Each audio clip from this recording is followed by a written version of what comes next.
होता है, input function का यूज करके आप यूजर से इनपुट लेते हैं। इनपुट फंक्शन जो भी आपको वापस करता है वो एक स्ट्रिंग में वापस करता है। तो अगर आप यूजर से लिए गए इनपुट पर कोई भी ऑपरेशन परफॉर्म करना चाहते हैं, स्पेशली अर्थमेटिक ऑपरेशन, तो आपको उस इनपुट को इंटीजर में या फ्लोट में कन्वर्ट करना चाहिए। तो इंटीजर में कैसे कन्वर्ट करते हैं वो कल हमने देखा था। अब इसी चीज को फ्लोट के साथ कैसे करेंगे वो देखते हैं।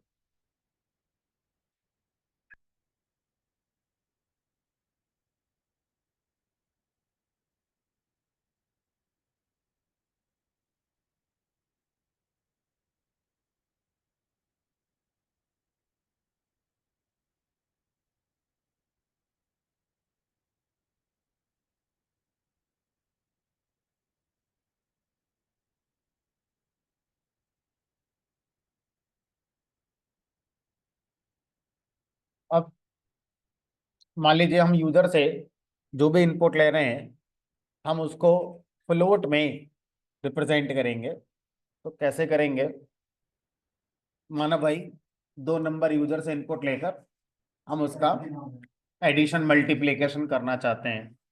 तो अब अगर मैं यूजर से इनपुट ले रहा हूं तो मुझे पता है कि उसको मुझे कन्वर्ट करना पड़ेगा फ्लोट में, तो मैंने फ्लोट फंक्शन पहले ही कॉल कर लिया। अब जो फ्लोट फंक्शन मैंने कॉल किया है, इस फ्लोट फंक्शन के अंदर मुझे यूजर से इनपुट लेने वाला कोड लिखना है।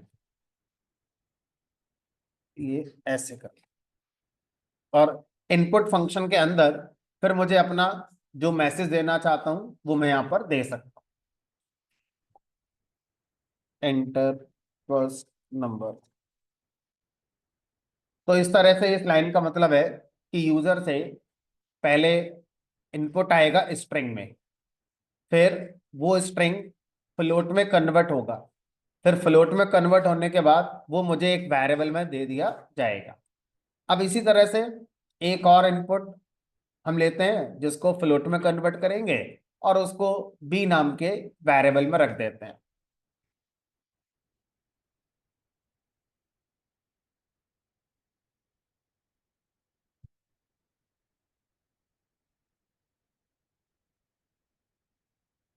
अब जो भी ए और बी में आपके पास नंबर आए हैं उनको आप मल्टीप्लाई कर सकते हैं।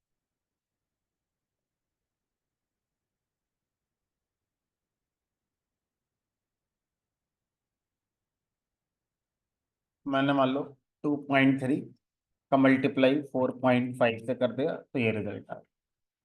और हम एडिशन करना चाहते हैं तो आप एडिशन कर सकते हैं।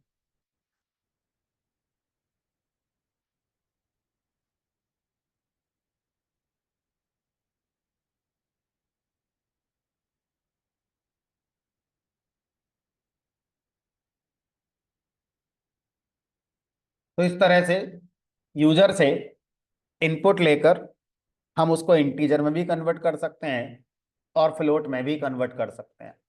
तो किस में करना चाहिए ये कैसे डिसाइड करेंगे कि सर इंटीजर में कन्वर्ट करना सही रहेगा या फ्लोट में कन्वर्ट करना सही रहेगा। तो डिपेंड करता है कि आप यूजर से क्या मांग रहे हैं। जैसे अभी तो हमने यूजर से 2 नंबर मांगे हैं, तो इससे कुछ पता नहीं चल रहा है कि किस चीज के लिए आप यहाँ पर लिखना चाहते हैं। अब एग्जाम्पल लेते हैं कि मैं एक प्रोग्राम बना रहा हूँ जो आपका एरिया ऑफ सर्कल निकालेगा। अब एरिया ऑफ सर्कल में हमें रेडियस की जरूरत पड़ती है। अब रेडियस जो होती है वो फ्लोट में भी हो सकती है, ठीक है। या मान लो मैं यूजर से कहता हूँ यूजर अपना एटीएम का पिन बताओ। तो अभी बताओ पिन कैसा होता है, इंटीजर में होता है फ्लोट में होता है? इंटीजर में, तो आप उसे इंटीजर में कन्वर्ट करेंगे। मैंने यूजर से कहा यूजर आपने बैंक से एक लोन ले रखा है, उसका रेट ऑफ इंटरेस्ट बताओ। अब बताओ रेट ऑफ इंटरेस्ट की पॉसिबिलिटी क्या हो सकती है? फ्लोट में हो सकती है। रेट ऑफ इंटरेस्ट 6.2 हो सकता है, 6.4 हो सकता है, 7 पॉइंट समथिंग कुछ भी हो सकता है आपका। अगर हम प्रोग्रामिंग क्रिकेट के डोमेन को लेकर कर रहे हैं तो मैंने यूजर से पूछना है बताओ इस बैट्समैन ने कितने रन्स बनाए। तो जो रन्स होंगे वो कैसे होंगे, इंटीजर। अगर मैं इसी प्रोग्राम में यूजर से कहूं कि इसने जितने भी रन्स बनाए हैं वो किस स्ट्राइक रेट से बनाए हैं, तो फ्लोट हो सकता है।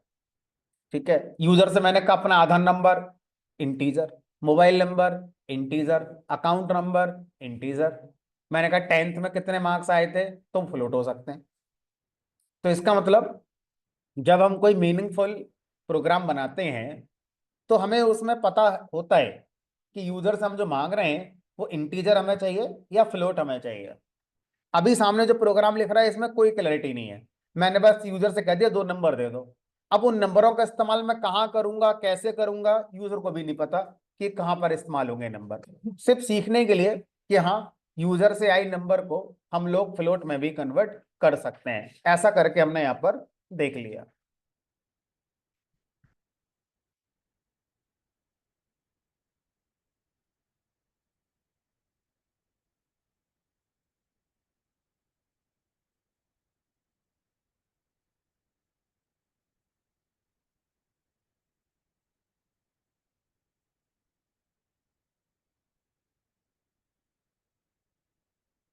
चलिए, अब मुझे प्रोग्राम बनाकर दिखाइए जिसमें यूजर से आपको 3 सब्जेक्ट के मार्क्स, फिजिक्स केमिस्ट्री मैथ्स, ऐसे मान लो इनपुट लेने हैं और एवरेज मार्क्स आपको बताने हैं। WAP मतलब write a program to input marks of physics chemistry and maths,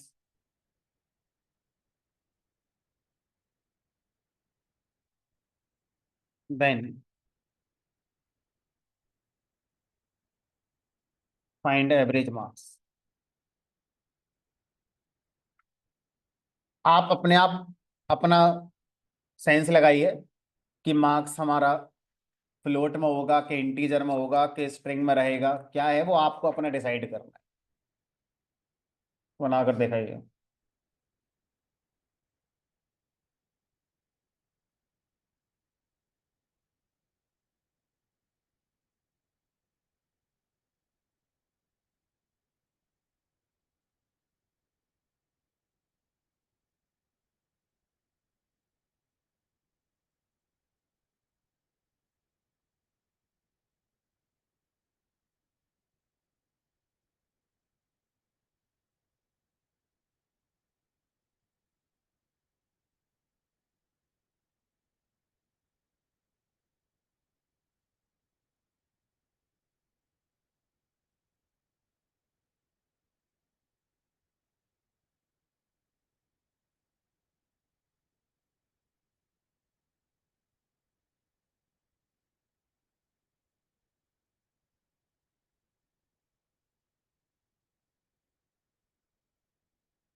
देखो यहाँ पर एवरेज निकालना है, एवरेज निकालने के लिए लॉजिक क्या होगा, एवरेज 3 सब्जेक्ट के मार्क्स का कैसे निकलेगा, तीनों सब्जेक्ट के मार्क्स का सम करो और डिवाइड करो 3 से। अब प्लस और डिवाइड स्ट्रिंग पे चलता ही नहीं, प्लस और डिवाइड नंबर पे चलेगा, चाहे वो इंटीजर हो चाहे फ्लोट हो, तो आप कोई सा भी ले सकते हैं।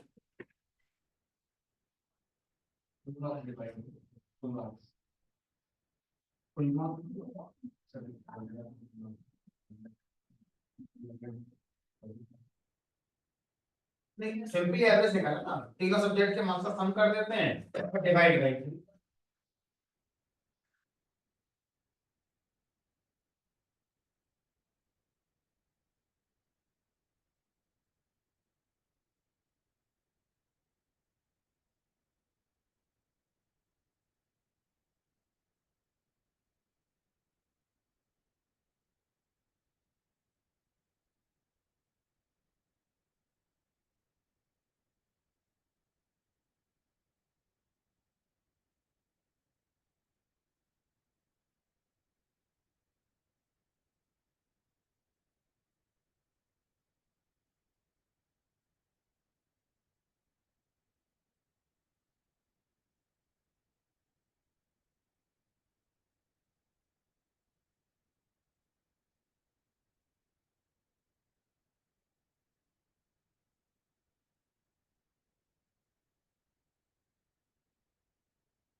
एरर तो नहीं आपके में, लेकिन सोचिए क्या ये सही आंसर है? कागज पे सॉल्व करो, इन तीनों के एवरेज क्या आना चाहिए।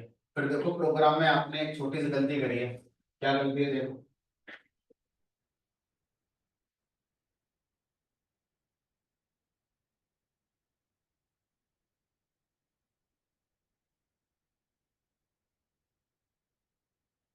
एवरेज मार्क्स निकालना, तीनों डिफरेंट कराना। एवरेज आप देखो सही है, एवरेज तीनों के एवरेज मार्क्स, तीन सब्जेक्ट के मार्क्स का एवरेज सिंगल वैल्यू तो आएगी, तीन वैल्यू कैसा आ सकता है? वो एवरेज कहाँ है?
एक टॉपिक पढ़ाया था मैंने आपको, जिसका नाम है ऑपरेटर प्रेसिडेंस। प्रेसिडेंस के हिसाब से प्लस और डिवाइड अगर आप करते हो तो हाई प्रायोरिटी किसकी होती है? डिवीजन की। तो यहाँ पर हुआ क्या, पहले डिवीजन हो लिया, फिर प्लस हुआ। सोचो क्या लगाना है दिमाग के, प्रेसिडेंस मुझे पहले प्लस करना है, उसके बाद जब तीनों के मार्क्स का सम करके आए उसको डिवाइड 3 से करना है, ना कि पहले डिवाइड करेंगे किसी एक को 3 से।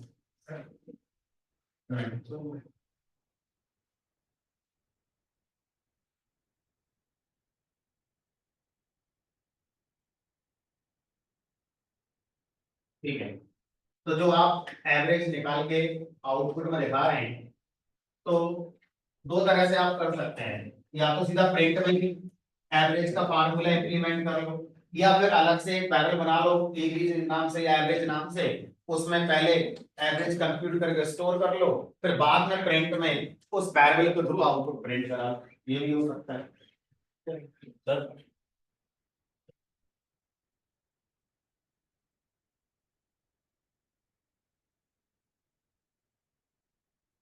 अब इनका सम प्रिंट कराने की जरूरत नहीं है, प्रिंट के सम की जरूरत नहीं, बस सम करके डी में रख लिया, डी को भाग कर देंगे, किस प्रिंट की जरूरत है।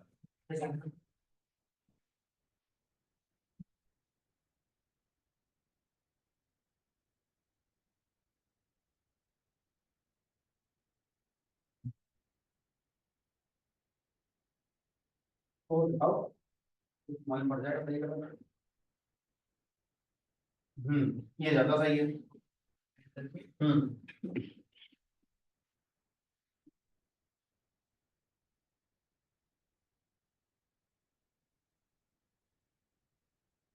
तो ऊपर एक ही प्रोग्राम आप करो तो आएगा वो। अलग प्रोग्राम आना था ना, आपको ऊपर वाला चल रहा है।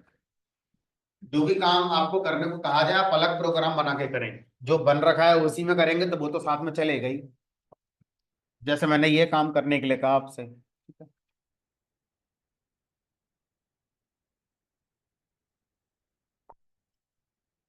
तो आपको अलग प्रोग्राम बनाकर इस काम को करना था। तो 3 सब्जेक्ट के मार्क्स पहले इनपुट लेने हैं। तो पहले सब्जेक्ट के मार्क्स इनपुट ले लिए। मान लो फिजिक्स करके वेरिएबल बना लिया। अब इंडिविजुअल सब्जेक्ट के मार्क्स आप चाहे इंटीजर रखें चाहे फ्लोट रखें, तो मैंने इंटीजर में कन्वर्ट करा और यूजर से इनपुट लिया।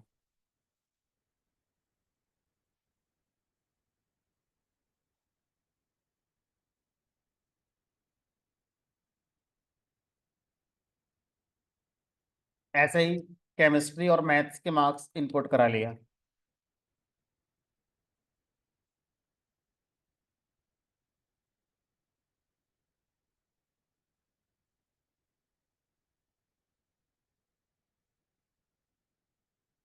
अब अगर मुझे एवरेज निकालना है तो मैं ऐसे कर सकता हूँ कि एवरेज नाम से एक वैल्यू बनाया जिसमें एवरेज का फार्मूला हमें इम्प्लीमेंट करना होगा।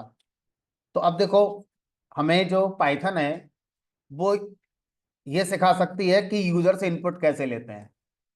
पाइथन आपको ये नहीं सिखाएगी कि एवरेज कैसे निकाला जाता है। वो आपको खुद की नॉलेज होनी चाहिए कि एवरेज निकालने का फार्मूला होता है, जितनी वैल्यूज का एवरेज निकालना है पहले उन सबको सम किया जाता है, और जितनी वैल्यूज हैं फिर उस सम को उसी से भाग कर दिया जाता है। ये बात पाइथन में आपको नहीं सिखाई जाएगी, ये आपको खुद आनी चाहिए कि एवरेज ऐसे निकाला जाता है। ठीक है। तो अब मैंने यहाँ पर physics plus chemistry plus maths तीनों के मार्क्स को जोड़ दिया। अब मैं डिवाइड करूंगा 3 से।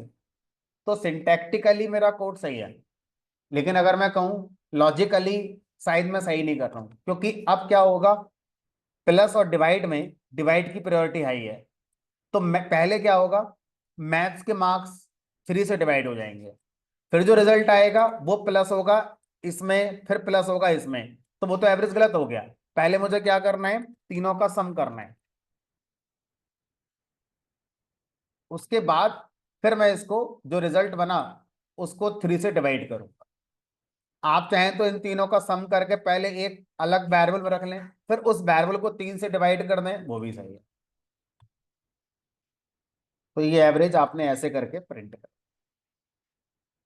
फिजिक्स में अगर आपके 56 आई, केमिस्ट्री में 65 आई, मैथ्स में 89 आई, तो आपका एवरेज 70% बनेगा। ठीक है। तो इस तरह से ये प्रोग्राम हमें यहाँ पर बनाना था।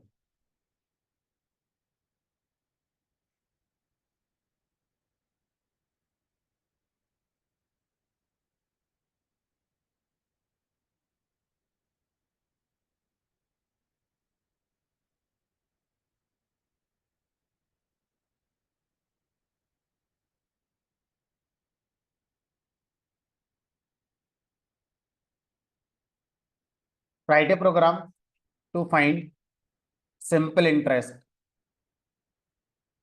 अब सिंपल इंटरेस्ट मैंने निकालने की बात करी।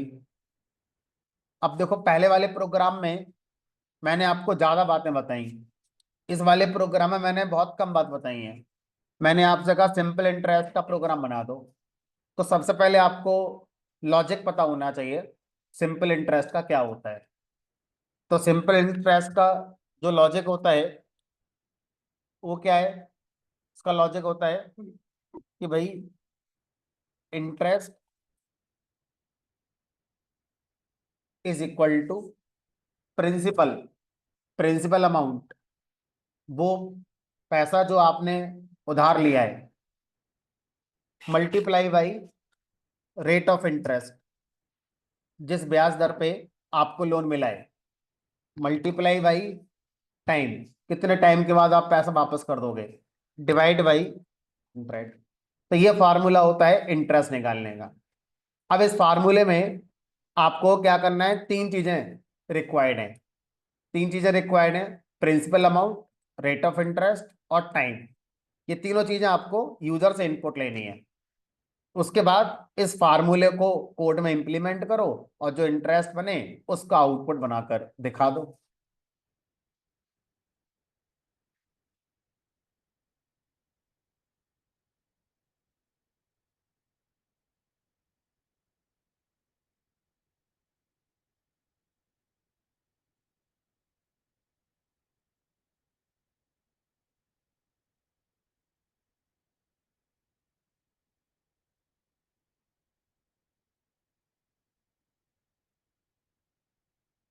Also compute total amount to be paid.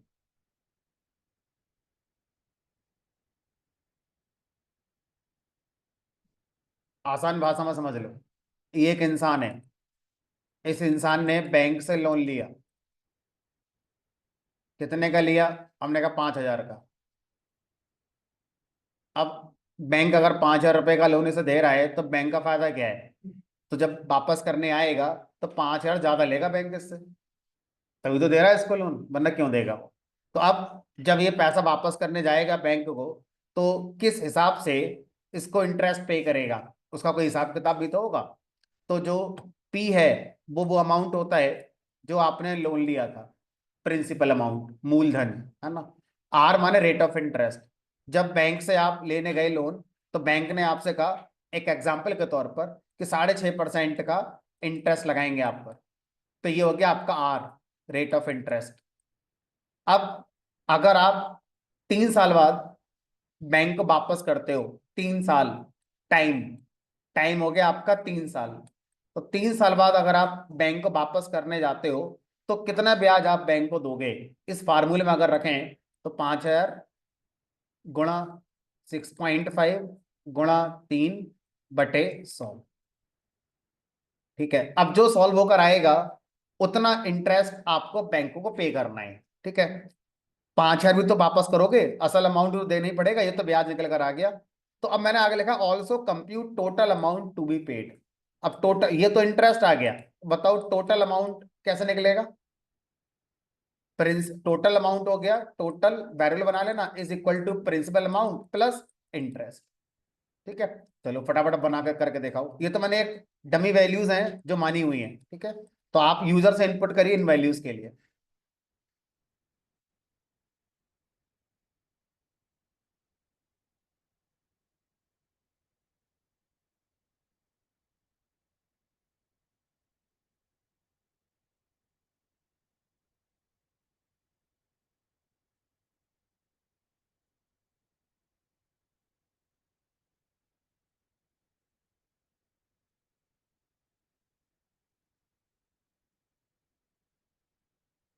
बन गया?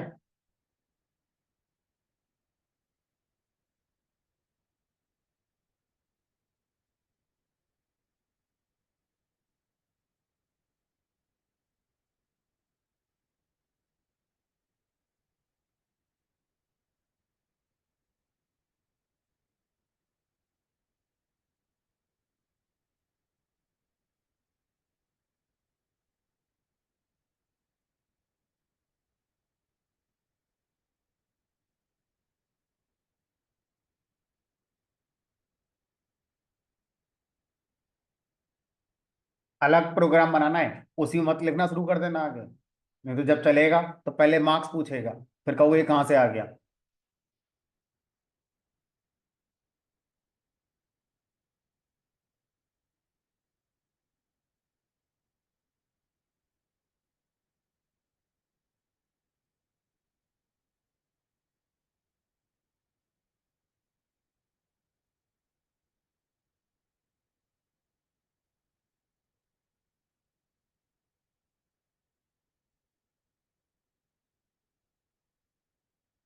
टोटल अमाउंट भी आ गया।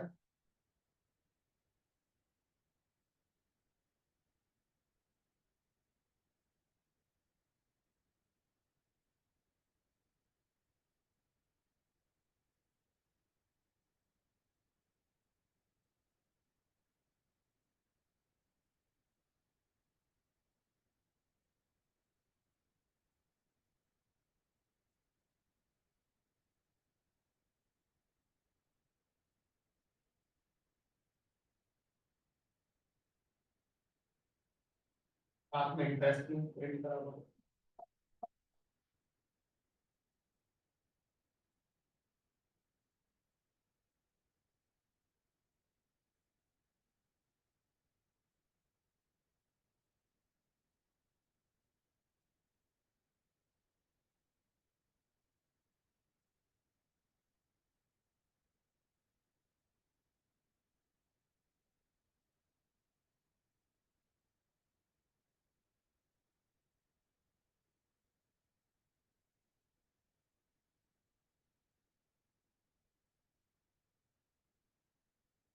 इंटरेस्ट जो निकला वो प्रिंट करा दो, और टोटल अमाउंट अब कितना रिटर्न करना पड़ेगा वो बता दो।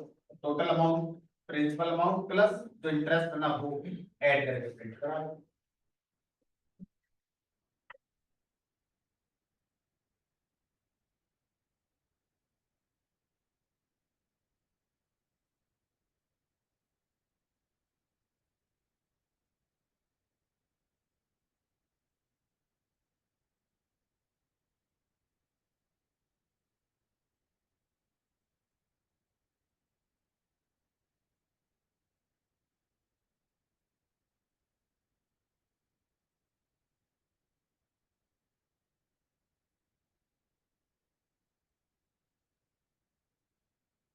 तो ये इनपुट का मैसेज आप लिखती हैं, ये स्ट्रिंग में लिखा देना। स्ट्रिंग का मतलब लिखो।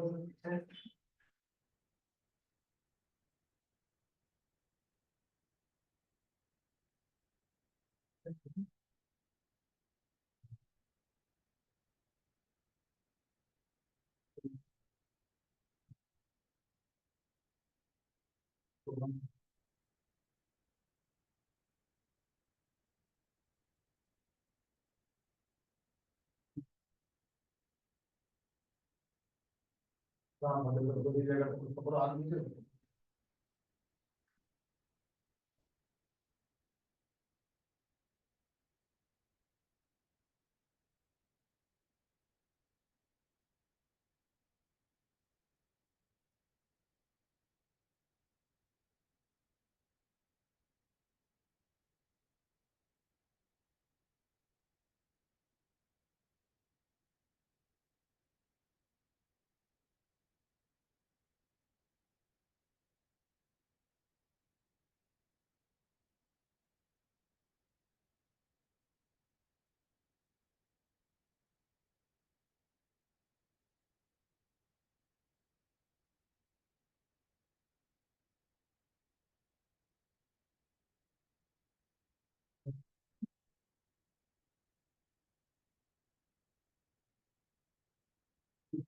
फॉर्मूले को बाहर लिखो, आई इक्वल टू मिलियन बाहर लिखो, फिर आई को प्रिंट करो।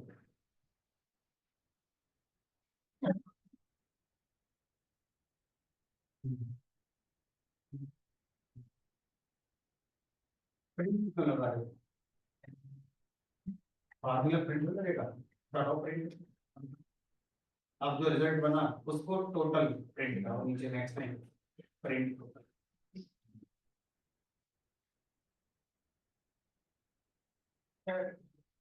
हम जो टाइम डाल रहे हैं वो ईयर में होता है,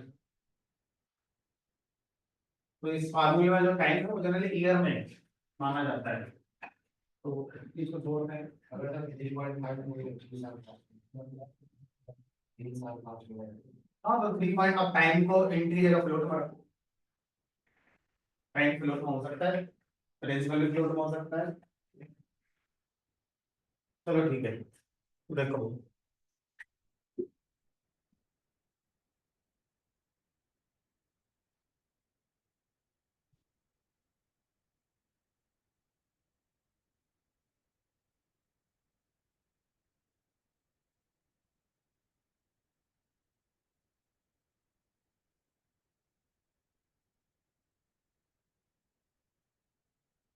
पी प्रिंसिपल अमाउंट है, आर रेट ऑफ इंटरेस्ट है, और टी आपका टाइम है। ठीक है, तो यूजर से प्रिंसिपल इनपुट ले लिया, लेटर सपोज इंटीजर टाइप का मान लेते हैं। तो अब इस बात पर नहीं जाते कि इंटीजर कब लेना है, फ्लोट कब लेना है, आप अपनी रिक्वायरमेंट के हिसाब से डिसाइड कर सकते हैं।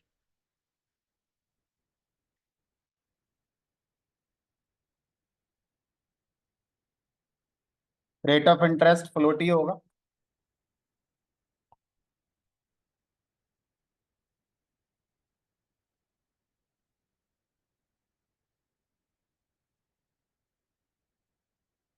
और टाइम भी फ्लोट में चलो ले लेते हैं।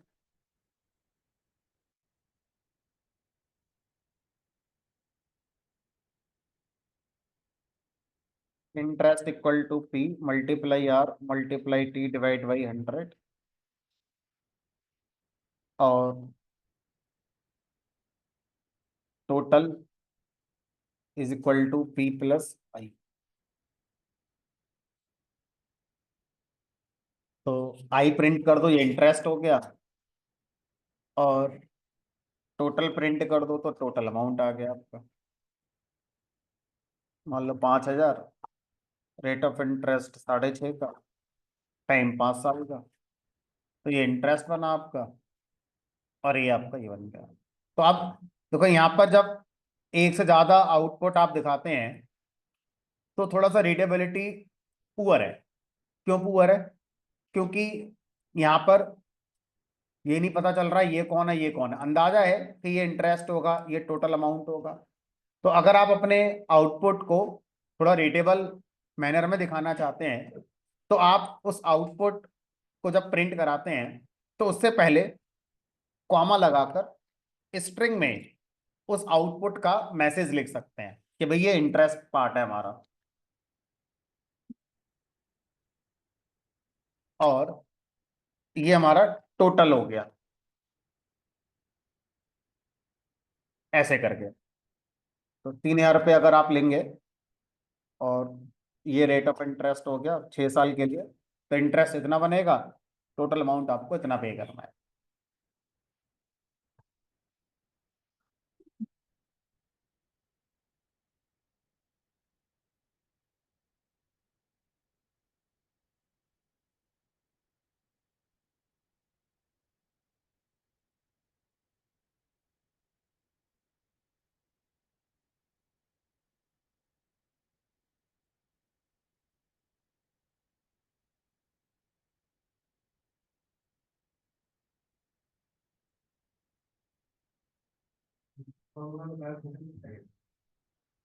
मल्टीप्लाई और डिवाइड में जो पहले आएगा पहले वो सॉल्व हो जाएगा, तो इसमें दिक्कत नहीं आएगी, बट अगर आप लगाना चाहो तो लगा सकते हो। अदरवाइज प्लस के साथ और डिवाइड के साथ प्रायोरिटी अलग अलग होती है, इसलिए आपका आउटपुट अलग अलग आ जाएगा। मल्टीप्लाई और डिवाइड की प्रायोरिटी सेम होती है, तो लेफ्ट टू राइट ही सॉल्व होगा फिर, है ना, इसलिए प्रॉब्लम आएगी नहीं हमारी। तो आप ऐसा करना चाहो तो भी ठीक है, कोई फर्क नहीं पड़ेगा। बेटर रीडेबिलिटी हो सकती है, कोई प्रॉब्लम नहीं।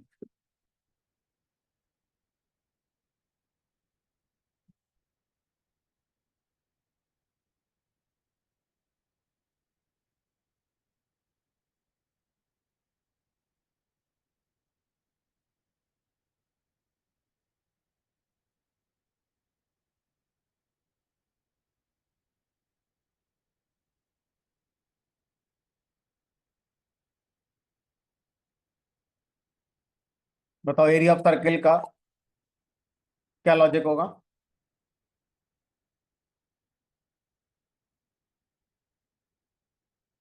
Area is equal to pi r square. ठीक है, अब पाई कोई वेरिएबल होगा, आर स्क्वायर, पाई और आर की मल्टीप्लाई करनी है। तो यहाँ मल्टीप्लाई इनटू ऐसा नहीं होगी, यहाँ पर ऐसे लगाना पड़ेगा, आर स्क्वायर। तो आर माने रेडियस, रेडियस का स्क्वायर, स्क्वायर मतलब पावर 2। तो एक्सपोनेंट ऑपरेटर पढ़ाया था, पावर निकालने के लिए पावर 2 करना है, तो ये लो, तो ये फार्मूला हो गया सर्कल के एरिया निकालने का। अब इसमें हमें किसकी जरूरत पड़ेगी? रेडियस की और पाई की।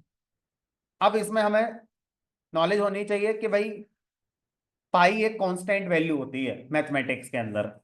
आप अपने हिसाब से पाई को डिफाइन नहीं कर सकते, और पाई की वैल्यू क्या होती है, 3.14 स्टैंडर्ड है ना। तो आप यूजर से पाई की वैल्यू इनपुट मत कराइए, पाई को पहले से एक वेरिएबल बनाइए लाइक दिस, और इसकी वैल्यू पहले से सेट कर दो 3.14। आप रेडियस को यूजर से इनपुट करिए, फिर इस फार्मूले को इंप्लीमेंट करके अपना एरिया कैलकुलेट करके प्रिंट करा के दिखाइए। करो फटाफट।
स्टेटमेंट के स्टार्टिंग में केसेस नहीं आते, लगाएंगे तो एरर आएगी।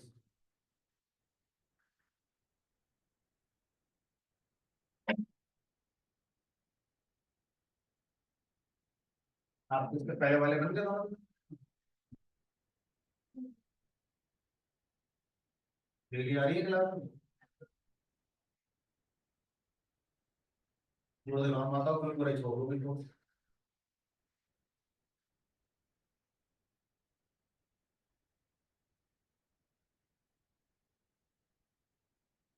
बहुत लंबा खेल है ना।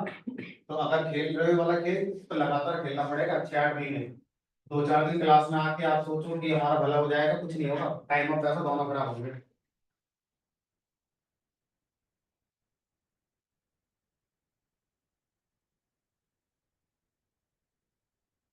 रेडियस पहले से मत मानो, एरिया थोड़ी इनपुट कराना है यूजर से रेडियस इनपुट करानी है, और रेडियस इनपुट कराने के बाद फिर इस फार्मूले में रखनी है, पहले से रेडियस नहीं माननी है।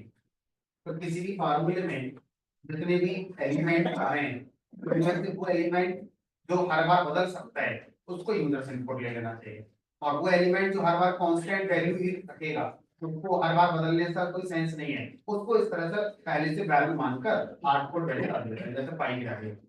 अब यहाँ पे एरिया की जगह रेडियस करो, वेरिएबल का नाम नीचे। अब लगाओ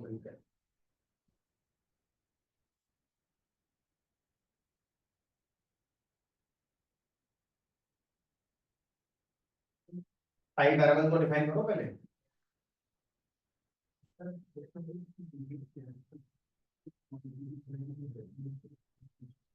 रेडियस इस फार्मूले में बाई डिफॉल्ट जो मानी गई है वो सेंटीमीटर में मानी गई है। ठीक है, तो फिलहाल हम यूनिट पर इतना काम नहीं कर रहे, बट अगर हम रियल सिनेरियो में जाए तो हमें यूनिट को भी कंसीडर करना पड़ेगा। तो यूनिट से रिलेटेड मैं थोड़ा आगे कराऊंगा प्रैक्टिस। अभी हम सिंपल फार्मूलों को फोकस करें, बट यस कि आप जो जो यूज करते हैं सबकी यूनिट होती है।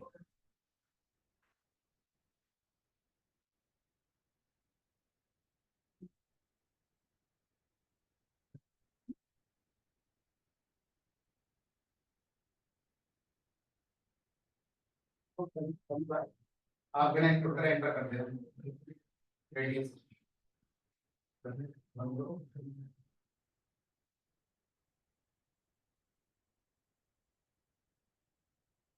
और पहले एंटर कर दिया बिना इनपुट करे।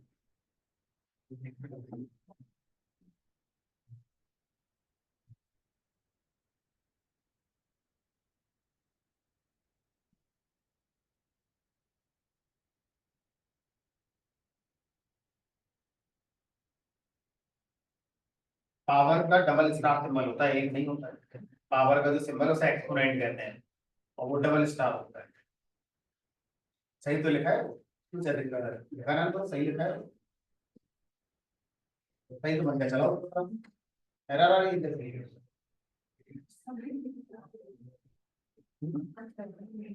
इनपुट करो रेडियस को, एंटर करो। हाँ तो पाई आर स्क्वायर के साथ साथ सही आ रहा है। रेडियस 20 होगी तो सर्कल का एरिया ये निकल कर आएगा, सेंटीमीटर स्क्वायर करके निकलेगा। सही है।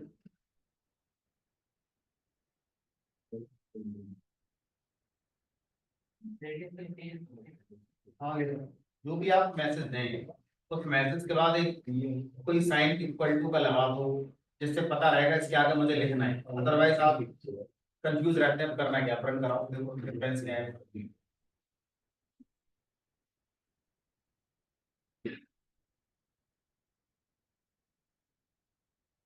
अब आपको पता है रेडियस नहीं है, पहले आपको धीरे धीरे 26 में होगा।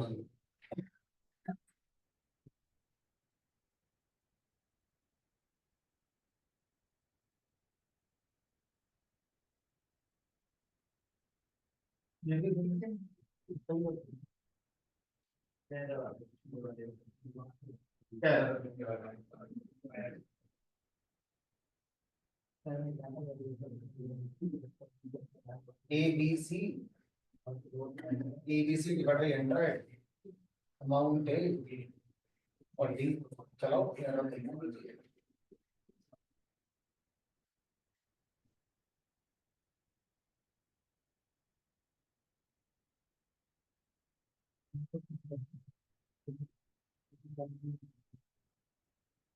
रेट ऑफ इंटरेस्ट आप डाल फ्लोट रहे हैं, लेकिन लिया आपने इंटीजर में, तो फ्लोट बनाओ रेट ऑफ इंटरेस्ट, ऊपर वाला है। और भी तो चेंज करेंगे, अगर आप फ्लोट जो लो रहे हो तो उसको जरूरत नहीं चेंज करने की। अब इसका कोई बेटर, अगर आपको लगता है यूजर कुछ भी दे सकता है तो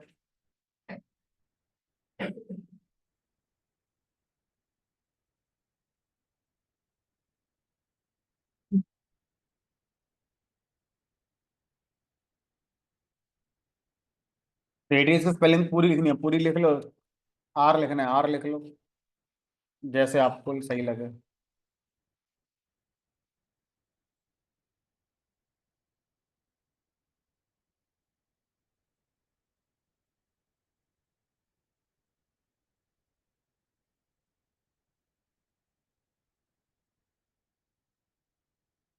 अब area is equal to pi multiply radius power 2।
चलो अब एक प्रोग्राम बना के दिखाइए।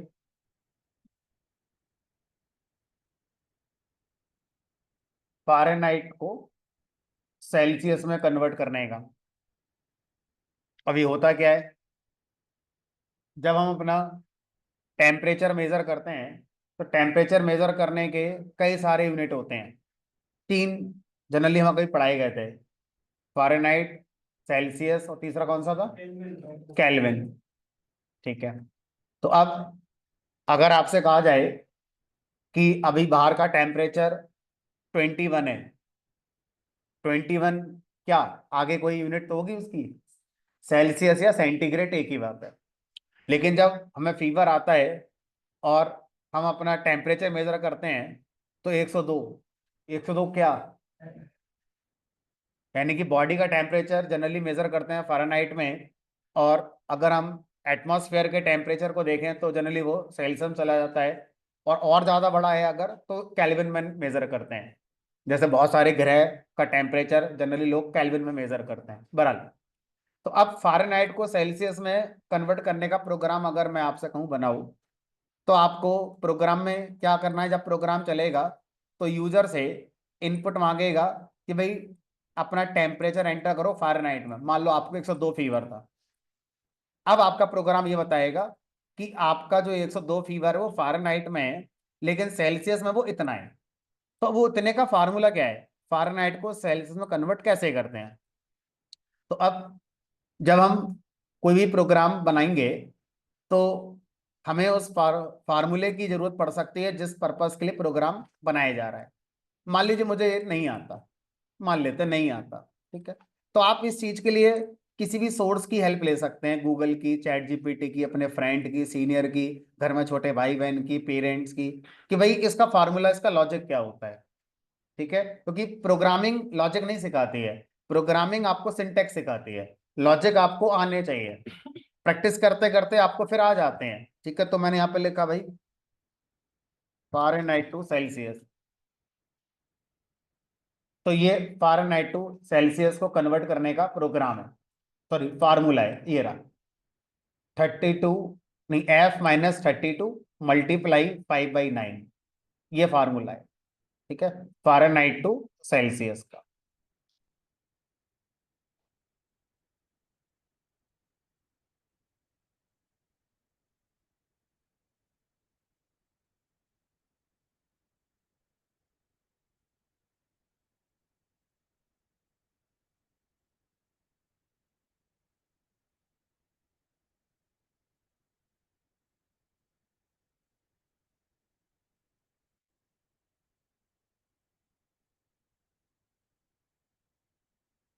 सेल्सियस इज इक्वल टू, जो फ़ारेनहाइट की वैल्यू है वो -32 ब्रैकेट में मल्टीप्लाई बाई 5/9, ये फार्मूला होता है।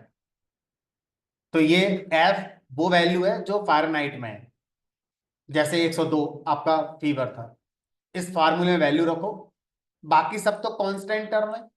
यूजर से बस टेम्परेचर इन फ़ारेनहाइट इनपुट करना है, इस फार्मूले में वैल्यू डालो, जो टेम्परेचर है वो सेल्सियस में मिल जाएगा, आप उसे आउटपुट में दिखा दो।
ये तो सर सेल्सियस में कन्वर्ट होगा ना।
आपका फार्मूले में ऐड कर रहे हैं जो वेरिएबल।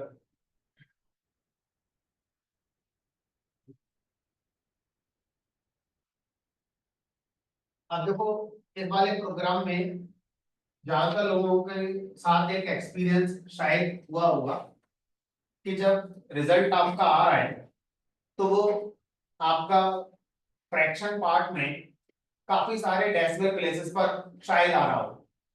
फ्रैक्शन के बाद बहुत बड़ी वैल्यू आ रही होगी, है ना, 88889999 समथिंग जो भी है माइट।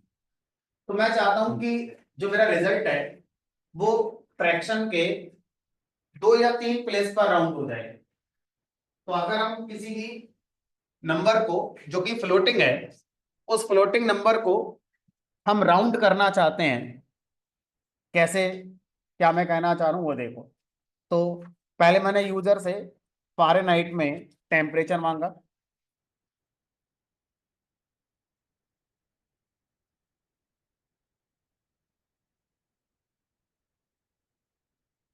फार्मूला लगा दिया।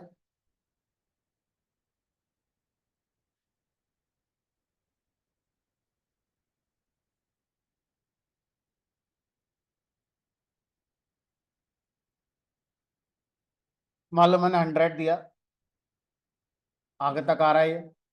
तो कई बार शायद ना आए और कई बार शायद आ जाए।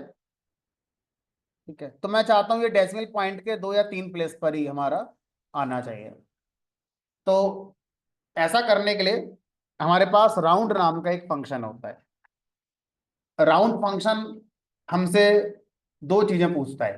पहला, वो फ्लोटिंग वैल्यू जिसको आप राउंड करना चाहते हो। तो अभी मेरे पास वो जो रिजल्ट है जो सेल्सियस में है उसको मैं राउंड करना चाहता हूँ, तो मैंने यहाँ पर पास कर दिया सी। उसके बाद कॉमा लगाकर मुझे बताना है कि डेसिमल पॉइंट के कितने प्लेस तक आप इस फ्लोटिंग वैल्यू को देखना चाहते हैं। हमने कहा 3 पर। तो अब राउंड फंक्शन क्या करेगा, यहाँ पर जो भी वैल्यू आई है उस वैल्यू को दशमलव के 3 स्थानों तक राउंड करेगा। ऐसा करके ये प्रिंट नहीं करता। ऐसा करके क्या करेगा, ये हमें एक नई वैल्यू प्रोड्यूस करके दे देगा। तो इससे जो रिजल्ट बना वो हमें एक वेरिएबल में स्टोर करना पड़ेगा। Let us suppose r variable में स्टोर कर। अब जो सी में रिजल्ट आया है मेरे प्रोग्राम के हिसाब से उसको मैं प्रिंट ना कराकर जो राउंड करके रिजल्ट बनाए मैं उसको प्रिंट करा देता हूँ। देखो, तो अगर मैंने 100 दिया तो राउंड होकर ये 3 प्लेस पर ऐसे आया। तो आप राउंड फंक्शन से किसी भी नंबर को राउंड कर सकते हैं according to your given decimal places.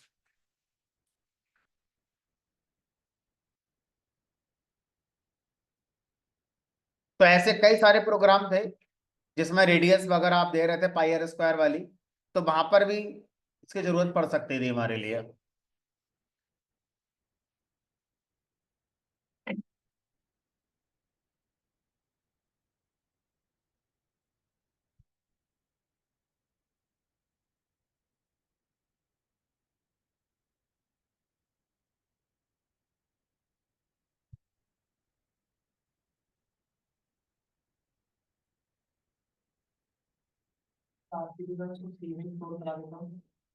ऐसा भी कर सकते हो, रिप्लेस हो जाएगी।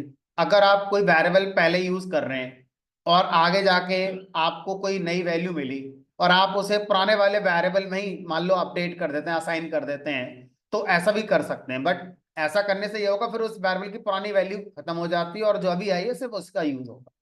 तो अगर आप श्योर हैं कि मुझे सी का इस्तेमाल आगे कभी नहीं करना है, तो जो रिजल्ट राउंड से बनकर आया वापस से उसको उसी में असाइन कर सकते हैं, है ना। और आपको लगता है नहीं हो सकता उसकी जरूरत पड़ जाए आगे, तो नया वेरिएबल बनाना चाहिए फिर।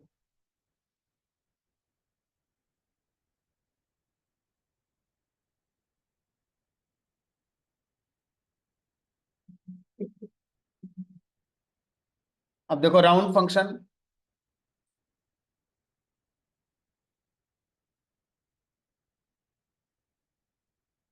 के एक और भी फ्लेवर हैं। तो अब इसको जब हमने शुरू कराई है तो इसको खत्म ही करते हैं।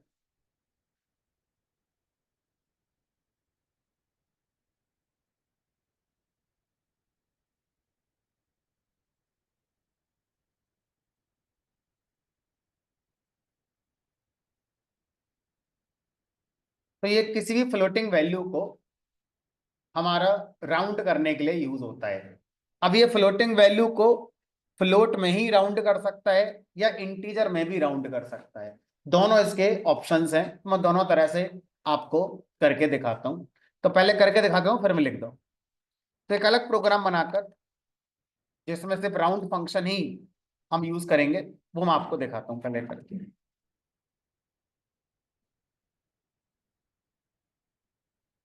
तो मान लीजिए कोई ए वेरिएबल है और इसमें लिखा है मान लो हमारा 4.4। बी वेरिएबल है, इसमें लिखा है 4.6। अब मैं ए को राउंड करना चाहता हूं। अच्छा, राउंड को आप रियल लाइफ में ऐसे समझो जैसे आपने शॉपिंग करी और आपका जो अमाउंट बैठा वो कुछ रुपए कुछ पैसे। अब पैसे कहाँ चल रहे हैं आजकल, और आप कैश पे कर रहे हो, यूपीआई या पेमेंट ना वैसा ना करके डिजिटल वाला।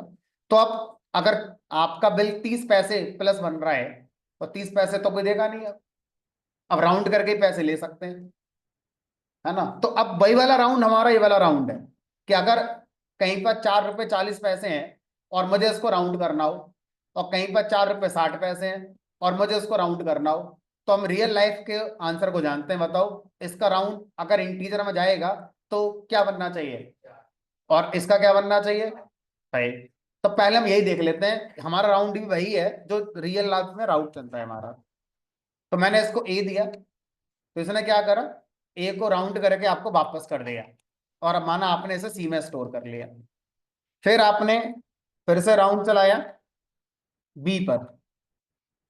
अब देखते हैं सी और डी का रिजल्ट क्या बनता है। तो जैसा हम एक्सपेक्ट कर रहे हैं वैसा ही बनेगा, ठीक है। अब इतना तो सभी हम लोग एग्री हो जाते हैं सामने वाले के साथ कि अगर 0.5 से कम है, 50 पैसे से कम है, तो लोअर इंटीजर पे हम एग्री हो जाते हैं, और 50 पैसे ज्यादा का अमाउंट बन रहा है तो नेक्स्ट इंटीजर पे हम लोग एग्री हो जाते हैं, ठीक है। प्रॉब्लम आती है कि सर अगर क्या होगा, अगर आपके पास मान लीजिए एग्जैक्ट लास्ट की डिजिट 0.5 ही है, तो फिर अब ये हमारा कहां पर राउंड होगा, नेक्स्ट इंटीजर पे होगा या बेस इंटीजर या प्रीवियस इंटीजर पे होगा। रियल लाइफ में क्या होगा, रियल लाइफ में क्या होगा, अगर आपने कहीं शॉपिंग करी और आपका अमाउंट ऐसे बना कुछ रुपए 50 पैसे, 50 पैसे चल ही नहीं रहे हैं अब। तो देखो, आप लड़ सकते हो कि मैं कम दूंगा, वो लड़ सकता है कि नहीं आगे वाला अमाउंट है, तो दोनों अपनी जगह सही है। अब हार वो मानेगा जिस पे टाइम नहीं है, क्या रख ले भाई रख ले, कोई दिक्कत नहीं, लेट हो रहे हैं। अदरवाइज दोनों अपनी जगह सही हो। लेकिन जब हम प्रोग्रामिंग की बात करते हैं तो आंसर तो देना ही पड़ेगा यहाँ पर। आंसर बहुत ट्रिकी है, देखते हैं वो आंसर क्या ट्रिकी है। अलग ही मान लो x इक्वल टू मैंने करा 4.5, y इक्वल टू मैंने करा 3.5।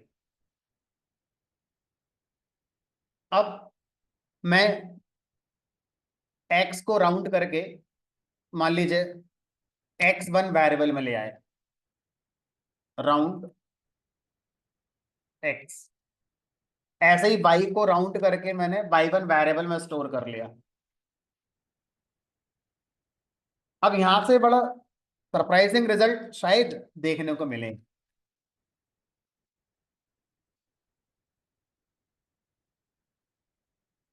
देखो मैं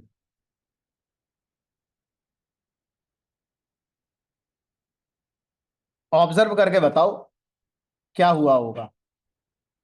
4.5 का 4 बना और 3.5 का भी 4 बना। तो अब इन दोनों एक्सपेरिमेंट को ऑब्जर्व करके बताना है कि अगर फ्रैक्शन का पार्ट एग्जैक्ट 0.5 हो तो अब नेक्स्ट इंटीजर पर राउंड हो रहा है या प्रीवियस इंटीजर पर राउंड हो रहा है। दोनों पे हो रहा है, ध्यान से देखो। अगर आप इस वाले को फोकस करो, ऊपर वाले को 4.5 को, इसका राउंड कितने पे हुआ, 4 पे, मतलब प्रीवियस इंटीजर पे चला गया हमारा। और अगर आप इसको देखो 3.5 को, इसका राउंड होगा, रिजल्ट क्या बना 4, मतलब ये किस पर राउंड हो गया हमारा, नेक्स्ट इंटीजर पर राउंड हो गया। ठीक है, तो अब ऐसा क्यों हुआ, जबकि दोनों संख्या लास्ट की 0.5 ही है। ऐसे तो हम कभी सामने वाले को कह ही नहीं पाएंगे कि 0.5, देखो अगर 0.5 से कम है, 0.5 से ज्यादा है तो क्लियर है, कोई कंफ्यूजन नहीं है। 0.5 पर ट्रिक ये है कि आपको ये देखना है कि दशमलव से पहले वाली संख्या इवन है कि ऑड है। दशमलव से पहले वाली संख्या क्या है यहाँ पर हमारी, इवन। इवन है तो बेस इंटीजर यानी प्रीवियस इंटीजर पर राउंड, और अगर दशमलव से पहले वाली संख्या ऑड है तो नेक्स्ट इंटीजर पर राउंड होगा। ठीक है, तो जब फ्लोटिंग वैल्यू 0.5 पर राउंड करी जाए तो उसके पॉइंट से पहले वाली संख्या चेक करनी होती है इवन या ऑड। इवन होने पर प्रीवियस इंटीजर पर राउंड होगा, ऑड होने पर नेक्स्ट इंटीजर पे राउंड होगा। ठीक है, तो इस तरह से जो राउंड है ये हमारा काम करता है फ्लोटिंग को इंटीजर में राउंड करने का। ठीक है, चलो पहले इतना लिख लेते हैं, अभी ये खत्म नहीं हुआ है, अभी और भी है इसके अंदर।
देखो पहले वाले में तो कोई कंफ्यूजन ही नहीं है, आप जितने डेसिमल प्लेसेस कहेंगे उसके अकॉर्डिंग आपको राउंड करके एक फ्लोट ही वापस कर दिया जाएगा। लेकिन दूसरे वाले में आपने जब ये नहीं बताया कि कितने डेसिमल प्लेसेस पर राउंड करना है, तो उसने उसको जीरो मान लिया और उसको इंटीजर में राउंड करके आपको वापस कर दिया।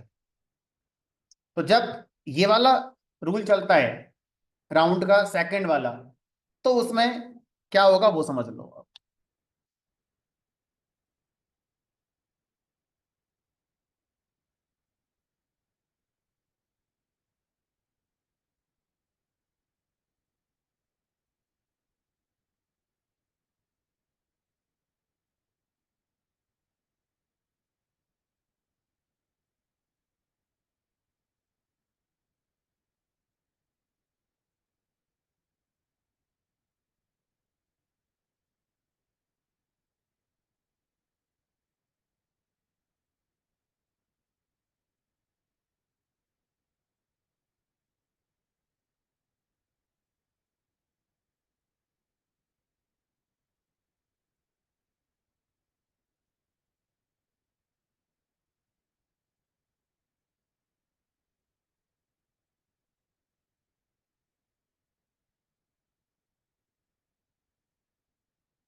तो अगर एग्जैक्ट 0.5 है तो फिर आपको 0.5 से पहले की संख्या देखनी है। अगर वो इवन है तो बेस इंटीजर पे ही हमारा राउंड होगा, और अगर वो ऑड है तो नेक्स्ट इंटीजर पे राउंड।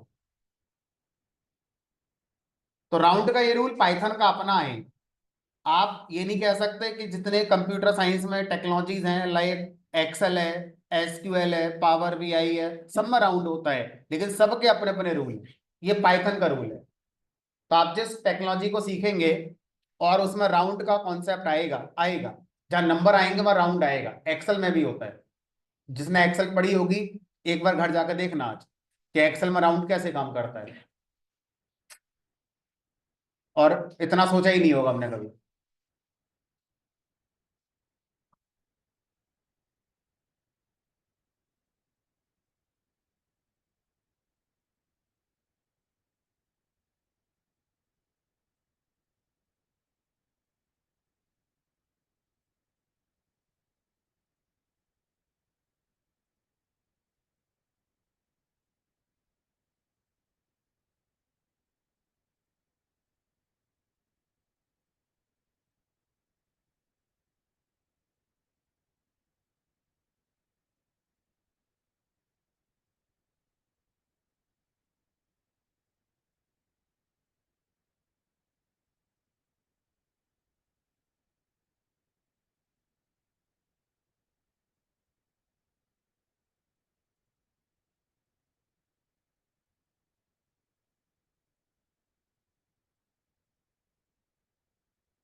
चलो एक प्रोग्राम बना के और दिखाओ।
अब आगे के किसी भी प्रोग्राम में अगर आपको लगता है राउंड लगाना चाहिए तो आपको लगा लेना है। मतलब मैं नहीं कहूंगा कि राउंड लगाओ। आपको लगता है फ्रैक्शन की वैल्यू बहुत बड़ी आ रही है दशमलव के आगे, राउंड लगा के अपना कंट्रोल कर लो उसे। ठीक है, तो उसका कोई अलग से प्रोग्राम नहीं है, उसके यूसेज हैं। अब ये प्रोग्राम क्या है पहले वो समझिए। ये प्रोग्राम इस बात के लिए है कि जब प्रोग्राम चलेगा तो यूजर को किसी भी आइटम का, मान लो उसने कोई शॉपिंग करी, तो किसी भी आइटम का एमआरपी बताना है। मान लो इसने बताया 2,000 रुपये। मान लो कोई शूज खरीदना है, 2,000 रुपये का था। उसके बाद इस पर कुछ डिस्काउंट चल रहा है। डिस्काउंट कितना चल रहा है पहले से नहीं पता, यूजर ही बताएगा कि भाई 25% डिस्काउंट चल रहा है। ठीक है, अब आपके प्रोग्राम को ये बताना है कि अगर 2,000 की शॉपिंग हुई, 25% का डिस्काउंट मिल रहा है, तो अब मुझे फाइनल अमाउंट कितना पे करना है, फाइनल प्राइस मेरा क्या है, ये आपको बताना है। इसी तरह से अगर मैं 2,000 की जगह 3,500 एमआरपी बताऊं और यहाँ 6.5% डिस्काउंट बताऊं, तो आपका प्रोग्राम उस अमाउंट पर उतना परसेंट कैलकुलेट करके आपको बताएगा कि भाई इतना फाइनल प्राइस आपका पड़ा। इस बार मैं आपको फार्मूला भी नहीं बता रहा, अपने आप लगाओ। अट्टा मार्केट गए हो और शॉपिंग कर रहे हो, इतने की है, उसने कहा 20% डिस्काउंट चल रहा है, तो दिमाग लगाओ नहीं लगाओ अपने आप। बस जो दिमाग लगा रहे हो उसको लिखना है, प्रोग्राम में लिखना है। और जो अट्टा मार्केट की जगह पालिका बाजार घूम गए हैं उनको पता होगा।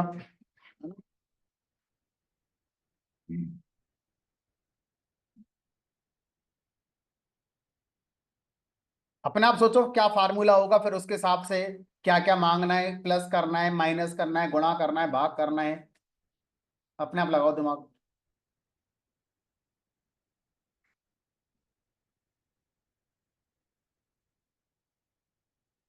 कंपनी सैलरी दिमाग लगाने की देगी, लॉजिक लगाने की, है ना। अगर आप सोचो कि लॉजिक बताने का मैनेजर बैठा होगा, तो मैनेजर नहीं बैठा होगा, उसे खुद नहीं आता होगा। वो तो आपको काम दे जाएगा, बोलेगा शाम को करके दे देना।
देखो, तो यूजर से एमआरपी लेना है। उसके बाद अब एमआरपी इंटीजर हो, फ्लोट हो, कुछ भी रख लो, चलो हमने फ्लोट रख ली।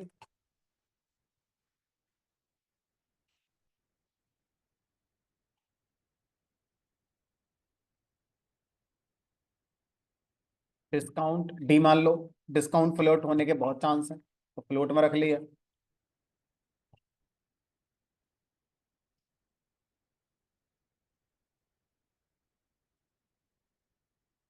आप किसी भी अमाउंट का डिस्काउंट या कोई परसेंटेज निकालना होता है, तो वो अमाउंट मल्टीप्लाई वो वैल्यू डिवाइड बाई 100। तो ये उतना परसेंट, इस वैल्यू का इतना परसेंट निकल कर आ जाता है। तो अब ये जो अमाउंट बना, ये आपका डिस्काउंट वाला अमाउंट बना, तो इसको डी अमाउंट कर दिया, डिस्काउंट अमाउंट। अब फाइनल प्राइस जो बनेगा वो बनेगा जो आपका एमआरपी था माइनस डी अमाउंट कर दो। तो आप ऐसे बता दो इसे यहाँ पर कि भाई जो आपका डिस्काउंट है वो आपका इतना बना, और फाइनल प्राइस आपका ये बना। मान लो आप इतने की शॉपिंग करते हो और 25% का डिस्काउंट है, तो इतने रुपए दे दो बस। इस तरह से कैलकुलेट करके डिस्काउंट आपको मिल जाएगा।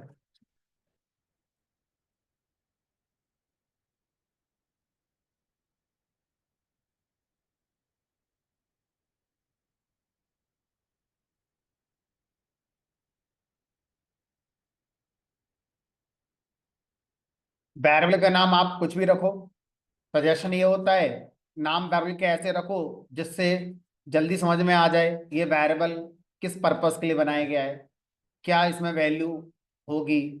अदरवाइज आप नाम भर के IJK ABCD कुछ भी रख लो।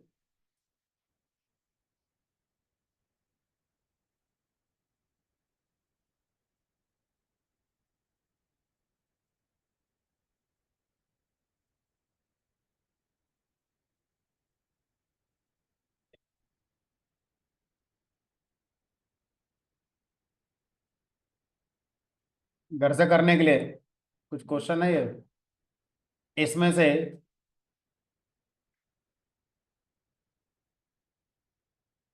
एक तो मैंने करा दिया, ठीक है। ये अपने आप देखना, सेल्सियस टू केल्विन, ये वाला भी मैंने करा ही दिया क्लास में। 5 सब्जेक्ट के मार्क्स इनपुट लेने थे और एवरेज निकालना, मैंने 3 का करा दिया, आप 5 का भी कर लोगे। BMI निकालने का प्रोग्राम बना लो, सेल्सियस को केल्विन में कन्वर्ट करने का बना लो, extract last digit from a 4 digit number,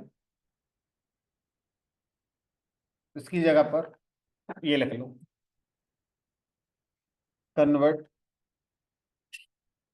dollar value to INR। तो आपका प्रोग्राम ये पूछना चाहिए कि कितना डॉलर चल रहा है, मान लो 83। अब बताओ कितना अमाउंट कन्वर्ट करना है, हमने कहा $10, 10 × 83 आपका INR बनकर आ गया। तो दोनों चीजें प्रोग्राम में आपको बतानी है, करंट वैल्यू क्या है डॉलर की और कितने डॉलर को कन्वर्ट करना INR में, ठीक है। BMI निकालने का फार्मूला गूगल पे देख लेना क्या होता है। सेल्सियस टू फ़ारेनहाइट मैंने करा दिया, सेल्सियस टू केल्विन आप घर जाके कर लेना। 3 सब्जेक्ट का मार्क्स मैंने करा दिया, 5 सब्जेक्ट के मार्क्स का आप घर जाके बना लिया। तो ये प्रोग्राम आप अपने घर जाके बना लेना। मंडे को मिलेंगे, मंडे को हम नेक्स्ट चैप्टर अपना स्टार्ट करेंगे यूजर इनपुट पर। काफी प्रैक्टिस हमने आज पूरी क्लास ही लगभग इसी पर लगा दी, ठीक है।